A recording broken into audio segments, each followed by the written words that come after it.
The roar of engines filled the quiet suburban street that afternoon, deep, thunderous sounds echoing against the pale walls of houses that hadn't seen much excitement in years. A group of leather-clad bikers, their jackets marked with the name Iron Souls, rolled in like a storm. To most onlookers, they looked dangerous, tattooed, rough, and loud. People often turned away, locking their doors when they came by. But beneath those tough exteriors were men who had seen too much of life, men who carried pain, regrets, and the rare kind of loyalty that could make them risk everything for a stranger. Just as they stopped at a small gas station to rest, the sound of faint sobbing pierced through the rumble of the engines. It was small, fragile, the cry of a child. Every head turned. A little girl, maybe 7 or 8, was running down the road barefoot, her small hands clutching her torn dress. Her face was streaked with tears and dust, and her voice broke as she screamed, "Please! Help! They're beating my mama!" For a second, no one moved. The world seemed to freeze. Then, one of the bikers, a large man with a thick beard and eyes like ice, dropped his helmet without thinking. His name was Jax. He didn't ask questions. He just started running. The others followed, engines roaring back to life as the girl pointed trembling fingers toward a narrow dirt path leading behind a row of broken-down houses. Backhand index pointing right. If you believe kindness still exists in this world, don't forget to like, comment, share, and subscribe. The woman's lip was bleeding, and the girl's doll lay in a corner, trampled and torn. The man turned, stunned to see a massive figure filling the doorway. "Who the hell are you?" he spat, his voice slurred. But before he could take another step, Jax was on him, not with blind rage, but with controlled, burning fury. He grabbed the man's wrist mid-swing, twisted it behind his back, and pushed him hard against the wall.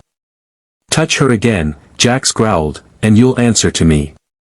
The other bikers stepped in, pulling the little girl and her mother to safety, wrapping them in their jackets as the man stumbled away, cursing but too terrified to fight back. Outside, the mother collapsed to her knees, clutching her daughter and sobbing uncontrollably. Her name was Mara. She whispered thank you over and over, her voice shaking. The bikers stood around her awkwardly, unsure of what to do next. They were men used to fixing engines, not broken lives. But as the girl clung to her mother, Jax noticed the bruises on both their arms, old ones, faded but not forgotten. It wasn't the first time this had happened. They couldn't just leave. Not this time. The bikers gathered by their bikes, and for a long moment, no one spoke. Then Jax broke the silence. "We're not letting her go back to that," he said. The others nodded. They didn't need words, they had all been broken once, too. That night, the Iron Souls rode again, this time with the little girl and her mother sitting safely in a sidecar wrapped in a thick blanket. The wind hit their faces, and for the first time in a long while, Mara felt free. She didn't know where they were taking her, but she trusted them. They stopped at an old warehouse on the edge of town, their clubhouse, though it felt more like a sanctuary. Inside, there were posters, bikes, tools, and the faint smell of gasoline, but also warmth. Someone handed Mara a cup of hot coffee. The girl, Lila, was given a teddy bear that one of the biker's daughters had left behind years ago. They found her some clothes, cleaned up her cuts, and gave her a place to sleep. For the first time in months, Mara and Lila slept without fear. The next morning, sunlight streamed through the high windows. Mara woke to the sound of laughter, real laughter. Lila was playing with one of the biker's dogs, chasing it across the floor. The men watched quietly, smiling despite themselves. Jack sat across the room, polishing a motorcycle chain.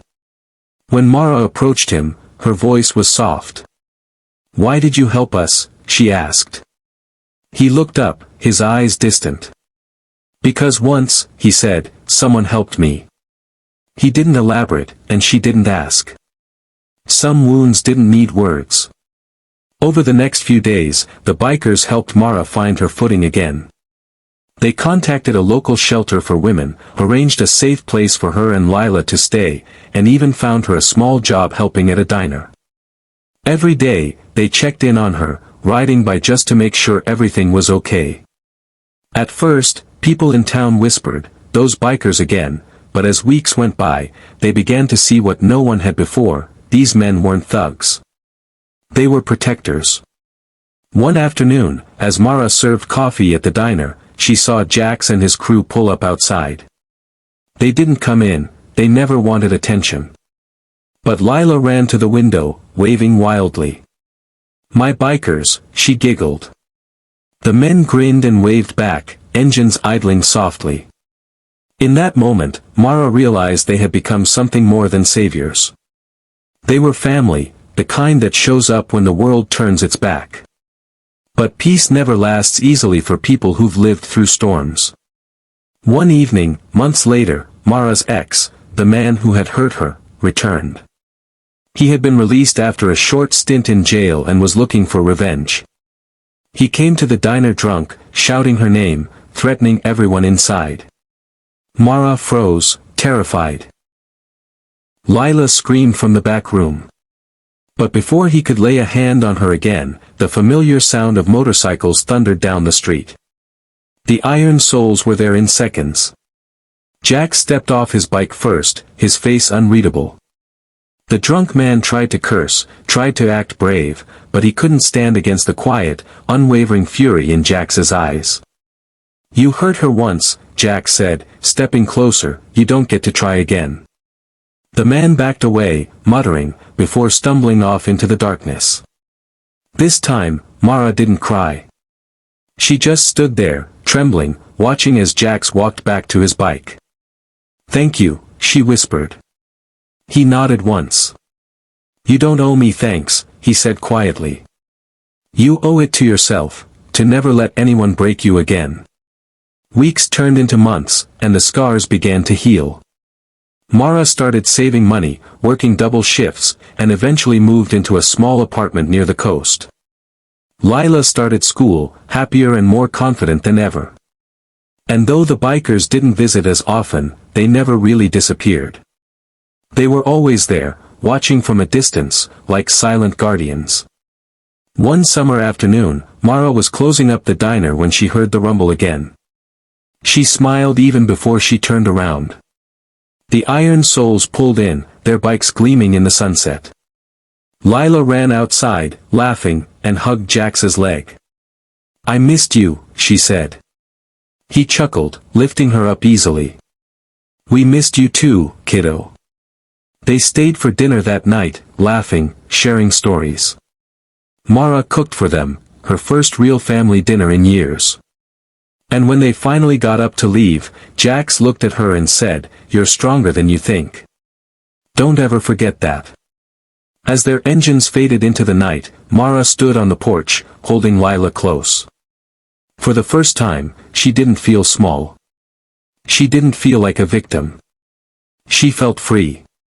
Because somewhere out there, she knew, kindness still existed. And it often wore leather and rode on two wheels. Backhand index pointing right. If this story touched your heart, please like, share, and comment below. Let's fill the world with stories that remind us, compassion is stronger than fear. Speech balloon special request, comment below what kindness means to you. Your words might inspire someone who needs hope today. As the screen fades out, the last sound is the echo of distant engines, a promise that somewhere, somehow, there are still people who show up when it matters most.